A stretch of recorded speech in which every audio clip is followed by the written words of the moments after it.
Good evening, good morning friends. कैसे हो आप सब लोग? ठीक हो गए। आज આપણે ધોરણ 7માં પૂરક વાંચનમાં પાઠ લઈશું, પાઠ 2 કાબુલી। આપણે આ પાઠ વિશેની સમજૂતી સમજ્યા હશું, અગર નહીં સમજાય ફરીવાર આપણે સમજી લઈશું। હવે છે પાઠ 2 કાબુલી। રવિન્દ્રનાથ ટાગોર, જન્મ 1861, અવસાન 1941। રવિન્દ્રનાથ ટાગોરનો જન્મ કોલકાતામાં થયો હતો। એમના પિતાનું નામ રવિન્દ્રનાથ અને માતાનું નામ શારદા દેવી હતું। કાબુલીવાળા પોસ્ટમાસ્ટરે એમની જાણીતી વાર્તાઓ છે। આપણા રાષ્ટ્રીય જનગણની રચના તેમણે કરી છે। ગુરુદેવ ટાગોરને સાહિત્યનું નોબેલ પુરસ્કૃત પણ કરેલું છે, યાની કે રવિન્દ્રનાથ ટાગોરને પુરસ્કૃત કરેલું છે, નોબેલ તરીકે પ્રાપ્તિ મળેલી છે એમને એમ કે। ત્યારબાદ છે બીજા વ્યક્તિ છે અનુવાદન મહાદેવભાઈ દેસાઈ, જન્મ 1/1/1892, અવસાન 15/8/1942। મહાદેવભાઈ હરિભાઈ દેસાઈનો જન્મ સુરત જિલ્લાના સરસ ગામમાં થયો હતો। તેઓ ગાંધીજીના જમણા હાથ સમાન હતા। અત્યંત સાધુ નંદ ઇબ્રાહિમ ચાચા, સંત ફારસીસ અને તેમની નોંધપાત્ર કૃતિઓ છે। રવિન્દ્રનાથ ટાગોરે બંગાળી ભાષામાં લખેલી વાર્તા પણ છે। કાબુલીવાલા તો મહાદેવભાઈ દેસાઈને ગુજરાતીમાં અનુવાદ પણ કર્યો છે। તે કહી આપ્યું છે, વતનથી દૂર રહીને સૂકો મેવો વેચતા કાબુલીને મિનીના પોતાની દીકરી દેખાય છે। શરૂમાં મિનીના મા બાપ કાબુલીને શંકાથી જુએ છે, પરંતુ એના હૃદયનો ભાવ ઓળખતા તે બંને લાગણીથી થઈ જાય છે, લાગણીસભર બની જાય છે એમ કે। મિનીના બાપા મોટા પંડિત હતા। મિની એટલે બિલાડી નહીં, પણ એક છોકરીનું નામ છે। તેણે છોકરીની આંખ માંજરી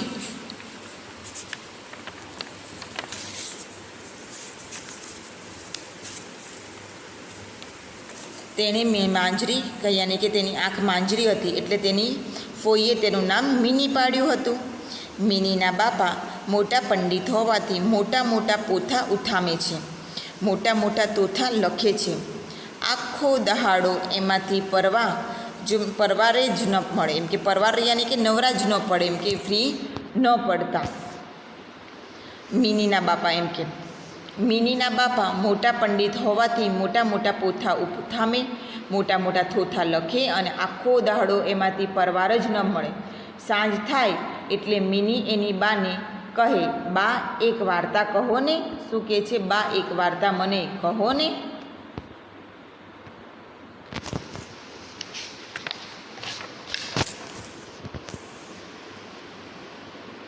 ત્યારે મિનીના બા કહે, જાને તારા બાપાને પાસે એને કહેજે, યાની કે તારા બાપાને, તારા પિતાજીને જઈને કહે તો એ તને વાર્તા કહેશે। મિની એના બાપાની પાસે જઈને કહે છે, બાપા તમે આખો દિવસ શું લખો છો? વાર્તા લખો છો? આપણા હજામને સારી વાર્તા આવડે છે, કહો ને બાપા, મને સુપડા જેવા કાનવાળા રાજાની વાત કહો ને। શું કહે છે અહીંયા? વાત કહેવાય કે તમે મને સુપડા જેવા કાનની વાત કહો એમ કે, જે કાનવાળાની એની કે રાજા જે હતો એની વાત મને તમે વાર્તા કહો એમ કે। બાપા કહે, મિની હું લખતો હોઉં ત્યારે મને સતાવો નહીં। મિનીને કહે છે, જ્યારે હું લખતો હોઉં ત્યારે તારે મને હેરાન કરવો નહીં। વારું ત્યારે બાપા કહોની સિંહ જબરો કે ઉંદર? વારું કહે, સારું બાપા, ત્યારે તમે મને કહો કે સિંહ જબરો કે ઉંદર? તમે નહીં કહો તો હું તમને એક વાર્તા કહું। શું કે તમે મને ના કહો તો હું તમને એક વાર્તા કહી દઉં, ચલો એમ કે। બાપા કહે, ભાઈ સાહેબ મિની તું ચૂપ નહીં રહી શકતી? મિનીને શું કહે છે? એ બાપા તમે ચૂપ, મમ્મી એમ કે ભાઈ સાહેબ તું ચૂપ રહે ને, એમ એટલે કે તું ચૂપ નથી રહી શકતી? મિની કહે, ત્યારે તો સાચે જ બાપા અને બા કહેતી હતી કે ખરું કે તમને ચોપડી લખતા આવડે છે, પણ વાર્તા કહેતા નથી આવડતી। શું કહે છે? મિની કહે છે ત્યારે કે સાચી જ વાત છે કે પપ્પાને ચોપડા લખતા તો આવડે છે, પણ શું લખતા નથી આવડતું? મતલબ વાંચતા નથી આવડતું, યાની કે વાર્તા જ કહેતા નથી આવડતું। ઓરડામાંથી મિનીની બા આ મજેદાર સંવાદ સાંભળતી હતી। મિનીની જે બા હતી તે પોતે સંવાદ યાની કે અવાજ, તેઓ વાર્તા બધી વાતો સાંભળતા હતા। તે હસતા હસતા કહે, લ્યો લેતા જાઓ, પંડિત કહેવાઓ છો, પણ તમારી કિંમત તમારી દીકરી આગળ કેટલી છે? કે લો હવે જો લેતા જાઓ તમે, પણ તમે કહો છો ને પંડિત છું, પણ હું એમ કહેતો હતો કે તમારી કિંમત કેટલી છે જોઈ લો તમારી દીકરીની આગળ એમ કે. મિની તુરંત જ પોતાના બાપને પૂછે છે, બાપા બાની કિંમત કેટલી? પેલો કાબુલી આવે છે તે કહે છે, સાલની કિંમત 20 રૂપિયા और बादाम की कीमत 1 रुपया। ત્યારે કહે છે, શું કહે છે કે મિની તુરંત પૂછે કે બાપને પૂછે છે કે બાપા બાની કિંમત કેટલી છે એમ કે. તો પેલો કાબુલી કહે છે કે કાબુલી આવે છે ને ત્યારે બોલી ઉઠે છે કે શાલની કિંમત 20 રૂપિયા હોય અને બદામની કિંમત 1 રૂપિયો હોય એમ કે. તેમ પછી આવે છે, એક દિવસ મિનીના બાપા પોથિયામાંથી ડોકો કાઢી બારી આગળ જઈને જુએ છે. શું કહે છે? પોથીમાંથી, પોથા યાની કે જે લખાણ લખતા હતા તેમાંથી પોતાનું માથું બહાર કાઢીને પોતે જુએ છે. તો મિની પહેલાં કાબુલીના ખોળામાં બેઠી બેઠી તેની દાઢી ખેંચતી હતી અને બંને વાતો કરતા હતા. બેઠા બેઠા શું કરતા? તેની દાઢી કોણ ખેંચતું હતું? મિની ખેંચતી હતી. કોની? કાબુલીની. અને બંને વાતો કરતા હતા. મિની કહે, એ કાબુલી, તારી દાઢીના વાળ ધોળા અને મારા વાળ કાળા કેમ છે? એ પ્રશ્ન કરે છે કે, હે કાબુલી, તારી દાઢીના વાળ ધોળા અને મારા વાળ કાળા કેમ છે?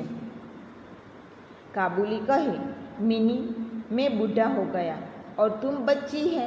શું કહે છે કે હું બુઢો થઈ ગયો, હું ઉંમરલાયક થઈ ગયો છું અને તું નાની હજી એવી છોકરી છે. મિની કાબુલીનું ગુજરાતી સાંભળી ખડખડ હસે અને કહે, મિની શું કહે તેનું ગુજરાતી સાંભળતી મિની કાબુલીનું ગુજરાતી સાંભળે અને હસવા લાગી.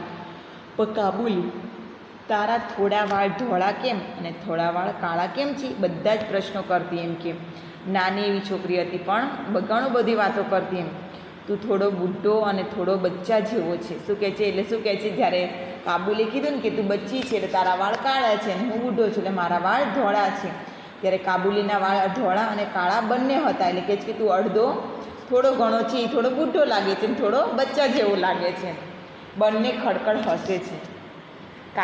કાબુલી મિનીને એક હાથમાં ઉપાડે છે અને બાથમાં લઈ લે છે અને મિનીના ખિસ્સામાં બદામ પિસ્તા ભરી દે છે. શું કહે છે? એ બદામ પિસ્તાને એના ખિસ્સામાં ભરી દે છે અને ખડખડ હસી શકે છે, હસી લે છે એ વાત ઉપરથી અને તેને તેડી પણ લે છે એમ કે. મિની એક એવી નાની એવી છોકરી હતી જે બધાને વાલી લાગે અને એ પંડિતની છોકરી હતી. એટલે એને બોલવા બહુ જોતું હતું, અતિશય બોલવા જોતું. દરેક અલગ અલગ પ્રકારના પ્રશ્ન કરવા, અલગ અલગ પ્રકારના જવાબ દેવા, એ બધી વસ્તુઓને એને બહુ જ રહેતું એમ કે કેમ આમ આ બધી વસ્તુ કેવી રીતે. ત્યારે એના કાબુલી છે, કાબુલી એ પોતાના દેશમાંથી પરદેશમાંથી છોડીને ત્યાંથી આ પરદેશમાં આવ્યો છે અને તે પોતે બદામ પિસ્તા અને કાજુ વેચવા અહીંયા આવે છે અને તે અહીંયા પંડિતનો જે ઓટલો છે ત્યાં આવીને પોતે વેચતો હોય છે. બીજા દિવસે મિનીને બાપે બોલાવી, મિની બેટા આમ આવ તો આજે તને હું વાર્તા કહું. શું કહે છે કે મિની બેટા તું આજે અહીંયા આવ તો હું તને એક વાર્તા કહું. મિની કહે, ના બાપા, કાબુલી વાર્તા કહે છે તેવી તમને નહીં આવડે, મારે તમારી વાર્તા નથી સાંભળી. બાપા ચૂપ રહ્યા. શું કહે છે? હવે બાપાને ચિંતા થઈને પિતાજીને કે આ કાબુલી પાસે જાય છે, ક્યાંક એને ઉપાડીને લઈ જશે તો. એટલે એ પોતે પોતાની દીકરીને કહે છે કે મિની બેટા આજ તું મારી પાસે આવ તો હું તને એક વાર્તા કહું. ત્યારે મિની કહે છે કે ના બાપા, મારે નથી આવું, હું કાબુલી પાસે જાઉં છું અને એની સાથે વાર્તા સાંભળું છું. એ વાર્તા બહુ જ સરસ કહે છે, એવી વાર્તા તો તમને પણ નહીં આવડે એમ. વળી એક દિવસ કાબુલી આવ્યો હતો. શું કહે છે? એક દિવસ કાબુલી આવ્યો હતો અને મિનીને કાબુલી વાતો કરતા હતા. હવે કાબુલીની ગુજરાતી આવડતી ગયું, યાની કે કાબુલીને વાતો કરતા એટલે કાબુલી મિની સાથે વાતો કરીને તેને હવે વાર્તા પણ વાંચતા પણ એને યાની કે ગુજરાતી બોલતા એને આવડી ગયું. મિની કાબુલીને પૂછે છે, કાબુલી, તારા દેશમાં માણસ યાની કે માટલા એટલે યાની કે માણસ, કાબુલી કે માણસને કહે છે કે માણસ ઊંટ જેવા કેમ હોય છે? શું કહે છે? કાબુલી, તારા દેશમાં માણસ ઊંટ જેવા કેમ હોય છે? કાબુલી કહે, ના, મારા દેશમાં બચ્ચા બિલ્લી જેવા હોય છે. શું કહે છે? મારા દેશમાં બચ્ચા બિલ્લી જેવા હોય છે. મિની કહે, એટલે ઊંટના બચ્ચા બિલ્લી જેવા. એટલે જ શું કહે છે કે ઊંટના બચ્ચા બિલ્લી જ જેવા હોય છે. ત્યારબાદ કાબુલી હસે છે અને પૂછે છે, મિની, તને કોણે કહ્યું કે અમારા દેશમાં માણસ ઊંટ જેવા હોય છે? એટલે પ્રશ્ન કરે છે, કાબુલી કરે છે મિનીને કે એવું તે કોણે તને કહ્યું કે માણસ ઊંટ જેવા હોય છે? મિની કહે, કાલે અમારા ઘર આગળથી ઊંટ જતું હતું. તેની બંને બાજુએ કોથળા હતા. તેવા જ કોથળા તારા ખાંધે યાને કે ખભા ઉપર છે. એટલે કાબુલીને આ સાંભળી હસી પડ્યો અને મિનીને કહે, અમારા દેશમાં તો માણસો ઊંટને ખાંધે લઈને જ ચાલે એવા જ હોય છે. યાની કે અમારે માણસ એવા જે ઊંટને પણ ખાંધે લઈને ચાલે એમ કે. એટલે મિની જે નાની એવી હતી ને એટલે એને એમ કે કોથળા જે હતા એમ કે જેમ કે જે કોથળા ઊંટની ઉપર લટકાડેલા હતા તો તેને એવું થયું કે આ જે ઊંટ જેવા હોય છે એ જ પ્રમાણે આ માણસો પણ ઊંટ જેવા જ ત્યાં હશે એમ કે. વળી મિની ખડખડ હસે છે અને કાબુલીની દાઢીને ખેંચે છે. કાબુલીએ મિનીની સાથે ગમ્મત કરે. મિનીને એ પૂછે, મિની, તું સાસરે ક્યારે જઈશ? શું કહે છે? કાબુલી એને મિનીને સાથે ગમ્મત એટલે રમત કરવી, હસી મજાક કરવો, વાતો કરી, બધું જ વાતો કરે એમ કે. અને મિનીને પૂછે છે, મિની, તું સાસરે ક્યારે જઈશ?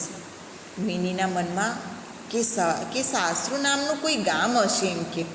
નાના બાળકને એવું હોય સાસરું એટલે શું કે એમને એમ કે નાનું એવું ગામ હશે. એટલે મિનીએ પૂછ્યું, હે કાબુલી, સાસરામાં તારા દેશની જેમ દ્રાક્ષના વેલા હોય ખરા? શું કહે છે કે કાબુલી પૂછે, હે કાબુલી, સાસરામાં શું તારા દેશમાં જેવા દેશમાં દ્રાક્ષના વેલા હોય છે એવા વેલા હોય ખરા? તો તેની ઉપરથી આપણે ધરાઈને દ્રાક્ષ ખાઈએ. શું કહે છે? અગર જો એવા વેલા હોય તો આપણે પેટ ભરી ધરાઈને ખાવું, એટલે પેટ ભરીને ખાવું એમ. તો આપણે દ્રાક્ષ ખાઈએ. તો કહે છે, સાસરામાં તારા દેશના જેવા પહાડ હોય ખરા? શું કહે છે? સાસરું જે એ તો એમ જ સમજે છે મિની કે સાસરું એક ગામ છે એમ કે. એટલે કહે છે કે સાસરામાં શું તમારા ત્યાં જે દેશમાં જેવા પહાડ છે એવા પહાડ હોય ખરા? તો તેની ઉપરથી બરફ જેવું ઠંડુ પાણી ખળખળ વહી જતું હોય અને આપણે ધરાઈને પીએ. શું કહે છે? એવું ઠંડુ પાણી જો ખળખળ વહેતું હોય તો આપણે પેટ ભરીને પાણી પીશું. કાબુલી કહે, ના, મેં તને મારા દેશની વાત કહી છે. તેઓ એ દેશ નથી. મેં જે વાત કરી તે આ દેશ નથી. ત્યાં તો સવાર સાંજ ચક્કી પીસ ના પડે અને પાણી નિકાલના પડે અને સાંજે જાડી મોટી રોટી મિલે. શું કહે છે કે ના, આ કોઈ એવો દેશ નથી. એમાં ત્યાં તો સવાર સાંજ તમારે ચક્કી પીસવી એટલે કામ કરવું પડે અને પાણી નિકાલના પડે. યાની કે પાણી એટલે એટલું બધું જ કામ પડે કે આપણું પોતાનું પાણી કસી જાય, એટલા થાકી જઈએ એમ કે આપણે. અને સાંજે કેવી રોટલી મળે? જાડી આપણને રોટલી મળે. મિની કહે, એવે સાસરે કોણ જાય? તું જઈશ કાબુલી? શું કહે છે? પૂછે છે કે મિની કહે છે, મિની કહે કે હવે એટલે સાસરે કોણ જાય? તું જઈશ કાબુલી એમ કે. ત્યારે મિનીના બાપને હવે લાગતું હતું કે મિની હાથમાંથી ગઈ. મિનીને માને લાગ્યું હતું કે આ કાબુલી એક દિવસ છોકરીને ઉપાડીને જતો રહેશે એમ. અને પણ કાબુલીની સાથે છોકરીને ખૂબ ગમતું આવે છે. તે મા બાપને બંને ગમે જાય છે. એટલે કાબુલી આવે ત્યારે તેની ઉપર નજર રાખે છે અને તેને આવવાની ના પાડી દે છે. કદી ન કહે એમ કે આવવાની ના કદી ન કહે એમ કે. એટલે હવે જે મિનીના બાપા હતા ને એને બીક લાગવા માંડી છે કે ક્યાંક ને ક્યાંક મિનીને અહીંથી લઈ જશે તો, અહીંથી દૂર દેશમાં લઈ જશે તો એમ કે, અને મારી છોકરીને ઉપાડીને લઈ જશે તો હું શું કરીશ એમ કે. એવી મા બાપને ચિંતા થવા લાગે છે અને એ વિચાર કરે છે કે આટલી બધી ગમ્મત, મારી દીકરી મિની આખો દિવસ કાબુલી પાસે જ બેઠી હોય છે, તેની સાથે વાતો કરે, તેની સાથે ખાય છે, ક્યાંક એને ખવડાવી દેશે, ક્યાંક એને લઈ જશે અને મારી મિનીને ઉપાડીને લઈ જશે. એટલે તે પોતે મિનીના બાપા તેની ઉપર નજર રાખે છે. એ નજર રાખવી અને કે એકી ટસે જોઈ રહ્યું અને કે એની ઉપર ધ્યાન કેન્દ્રિત રાખવું કે એ પોતે શું કરી રહ્યા છે. અને પણ તેને આવવાની ના કદી ન કહી શકે, ન કહે એમ કે તે કારણે આવવાની પણ કહી પણ નથી શકતું કે તું ન જઈશ એમ કે તું ન આવીશ એમ. કારણ કે મિની પણ તેને એટલો જ લગાવ છે જેટલો કાબુલીને તેના પ્રત્યે છે. ત્યારબાદ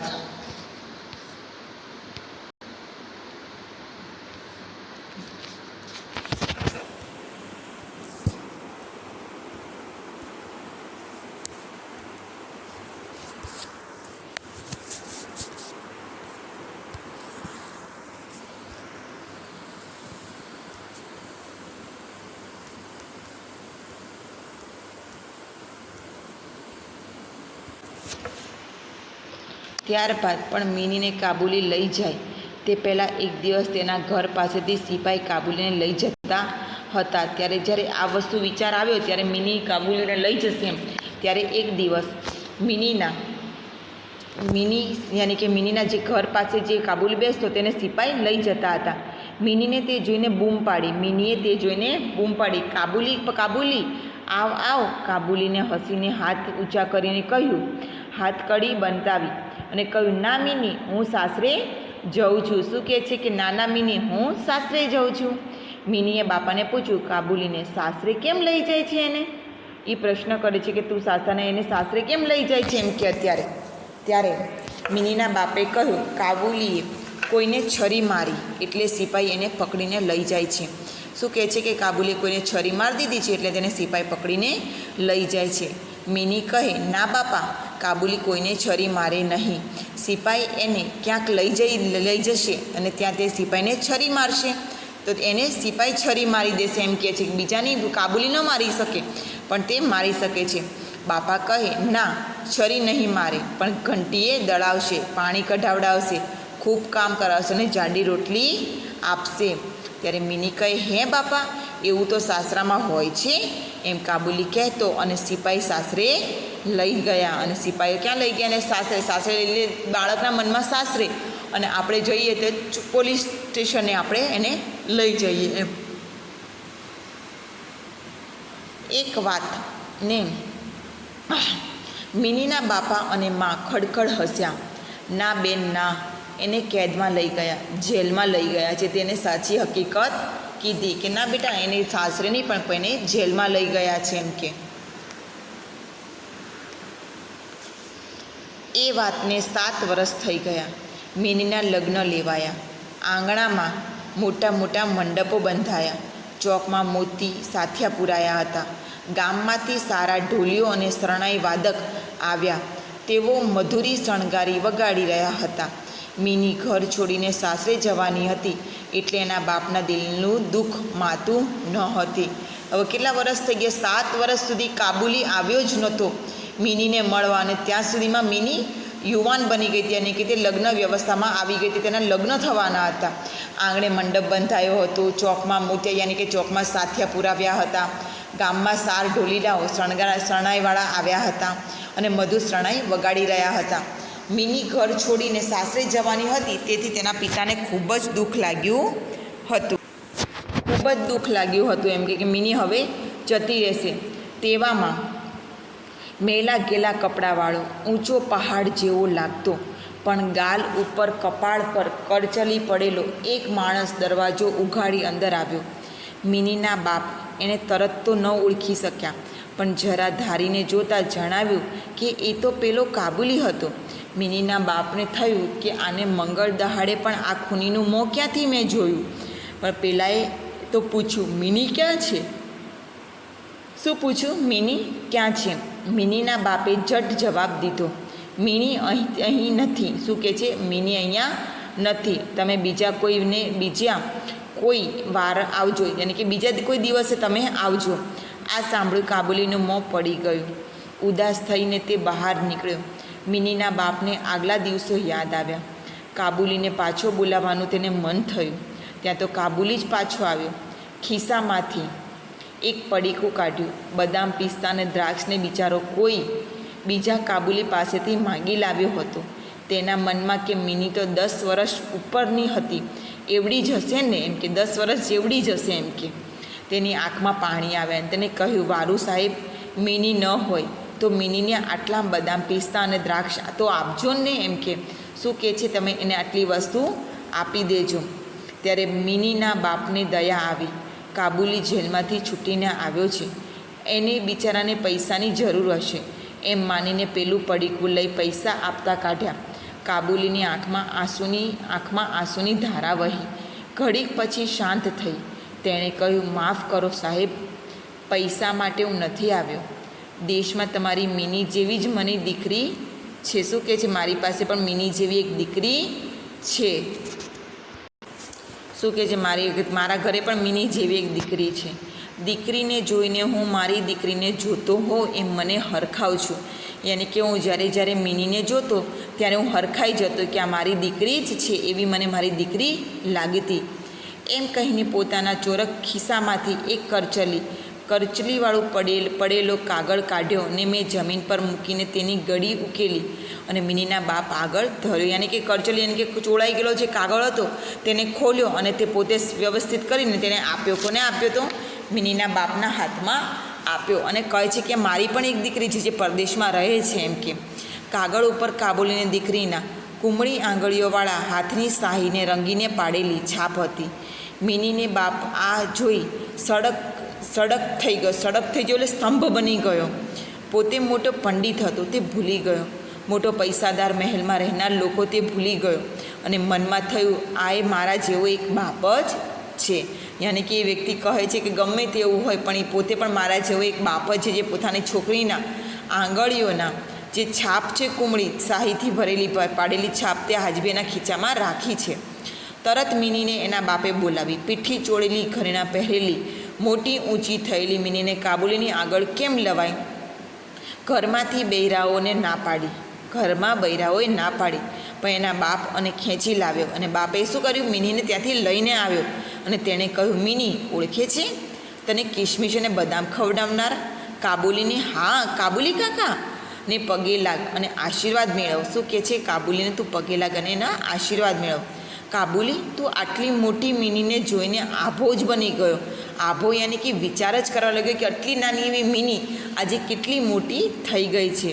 હવે તેને એકાએક યાદ આવ્યું કે પોતાની દીકરી પણ આટલી જ મોટી થઈ ગઈ હશે.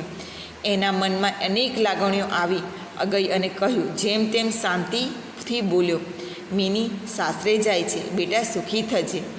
શું કહે છે? મિની તું સાસરે જાય છે, બેટા તું સુખી થજે. ત્યારે મિની તો કશું બોલી જ શકી નહીં. દૂરથી પગે લાગીને ચાલી ગઈ. મિનીના બાપે કબાટમાંથી નોટો કાઢીને પેલા કાબુલીના ખિસ્સામાં ઘાલીને કહ્યું, ભાઈ તું આજે ભલે આવ્યો, આ પૈસા લે અને તારા ઘર ભેગો થા. તારી મિનીની તારી રાહ જોતી હશે. તને મળીને આશીર્વાદ દે છે. તેને મળીને મારી મિનીને સુખી થાય તેવું કહે છે. શું કહે છે? કે તું અત્યારે હવે એને ખ્યાલ આવી ગયો છે કે આ એક દીકરીનો બાપ છે અને અહીંયા આ દીકરીને છોડીને આવ્યો છે. તેથી તે પોતે કહે છે કે હવે તું પણ લે આ પૈસા અને તારા ગામ તું જતો રહે અને તારી દીકરી પણ આટલી મોટી થઈ ગઈ હશે, તે તારી રાહ જોતી હશે. તેને આશીર્વાદ આપજે અને તેની મારી મિનીને પણ તું સુખી થાય તેવા આશીર્વાદ આપજે. આ પાઠ જો તમે આગળ શીખી ગયા હોય તો તે રિપીટેડ થઈ ગયો હશે. આપણે ફરીવાર રિપીટેડ કર્યો છે અને જો ન થયો હોય તો તે રિવિઝન તમે આના દ્વારા આપણે આગળનો અભ્યાસ અને સ્વાધ્યાય આપણે સાથે શીખીશું. બધા પોતાનું ધ્યાન રાખશે. Good bye and take care.